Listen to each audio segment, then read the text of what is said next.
Dans ce contexte de guerre, Éric Zemmour, la dette française ne cesse de se creuser. Il en va de notre souveraineté, c'est aussi un sujet important. Le ministre Bruno Le Maire a poussé un cri d'alarme hier dans le JDD. Il réclame un changement drastique de notre modèle social. Il est temps de sortir du mirage de la gratuité universelle. Ça, vous auriez pu le dire. Vous pourriez dire. Écoutez, je vais vous dire quelque chose. Quand j'ai lu l'interview de Bruno Le Maire dans le JDD, l'excellente, je me suis dit, mais quel dommage que cet homme ne soit pas ministre des Finances depuis 7 ans. Franchement, il aurait été un excellent ministre des Finances. Mais peut-être qu'il a d'autres choses à faire. Mais en tout cas, tout ce qu'il dit, il ne l'a pas fait.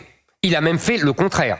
Parce que quand il nous annonce 10 milliards d'économies, je voudrais simplement vous donner 2-3 chiffres pour vous montrer le côté dérisoire de ce chiffre. 10 milliards d'économies.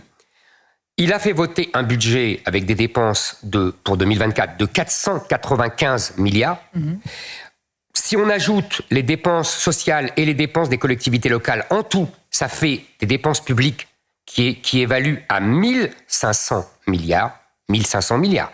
Et notre dette est de 3000 milliards. Quand M. Le Maire est arrivé à Bercy, elle était de 2100 milliards. Je sais qu'on va dire le Covid, etc. Mais, tous les autres pays ont connu le Covid. Tous les autres pays ont aidé les gens à vivre pendant le Covid. Ils ont beaucoup moins de déficit et ils ont réduit les dépenses très vite après la sortie du Covid, ce que n'a pas fait M. Le Maire. Donc si vous voulez, il vient aujourd'hui nous dire il va falloir faire ci, faire ça, mais pourquoi ne l'a-t-il pas fait plus tôt? Par ailleurs, il nous explique qu'il va faire une réunion politique avec tous les partis, que ça soit de l'Assemblée nationale, pour voir quelle économie il peut faire. Il se moque du monde. Il sait très bien que les autres partis sont là pour réclamer toujours plus de dépenses. Une nouvelle réforme d'assurance chômage avec un tour de vis supplémentaire et d'autres choses. On dirait que vous pensez que c'est rien du tout. Non mais moi, je ne pense pas que c'est rien du tout. J'essaye de mettre en rapport les économies qui sont annoncées avec les grandes masses des dépenses. C'est quand même la moindre des choses. Je pense qu'il faut, vous avez raison, il faut faire des économies. Moi, vous savez, depuis quelques mois, tous les 16 du mois, j'explique sur les réseaux sociaux que tous les gabegies, toutes les gabegies, tous les gaspillages et tout ce qu'il faut faire pour économiser. Pourquoi le 16 du mois? Parce que nous avons des prélèvements obligatoires qui s'élèvent à 47% du PIB. Donc, à peu près, ça fait que à partir du 16 du mois, vous ne travaillez plus pour vous, ni moi, on travaille pour l'État. Et donc, il faut évidemment réduire. Qu'est-ce qu'il faut faire? Très vite. Il faut réduire tous les gaspillages. Il y en a, mais énormément. Je vous donne 2 exemples très vite. Tout le monde est d'accord, mais personne ne le fait. Vous avez raison, tout le monde est d'accord, mais personne ne le fait depuis 40 ans.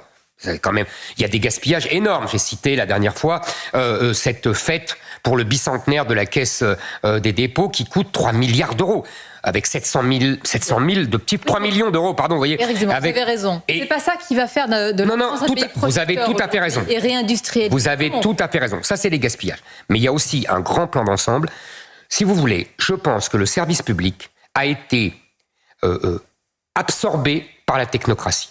Je veux dire que l'État technocratique a complètement laminé le véritable service public. Aujourd'hui, on a plus de personnel dans les bureaux qui font des normes que des gens sur le terrain, que ce soit pour la santé, que ce soit pour la police, que ce soit pour... Et c'est ça qu'il faut combattre, c'est ça qu'il faut remettre en action.